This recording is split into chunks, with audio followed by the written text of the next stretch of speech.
Mark Ollinghouse with My Service Builder.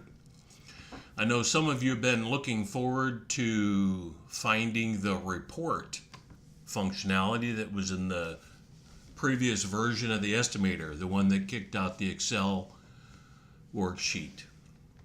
But what we've done is we've created right here inside the document options, if you go to settings and then select your price set, go to document options and look at your agreement, you can add right to the bottom of your agreement. So now this will print right with your agreement document. So I just, in this particular case, just to show you, that's all I have in here, but you can add to this your full service agreement, terms and conditions, the whole thing.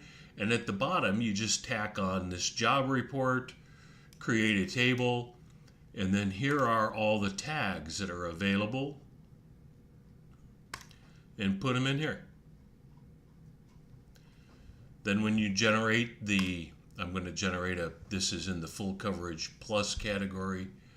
I'll go to the jobs list, and here's a full coverage plus.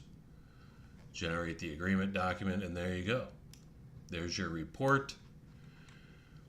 All the information about the job, the dollar values, the state taxes, gross margin percent, and then a full breakdown of the equipment, planned hours, unplanned hours, material dollars total, everything that you had in the previous, but now you can customize it into any kind of layout that suits you, however you want to make that happen.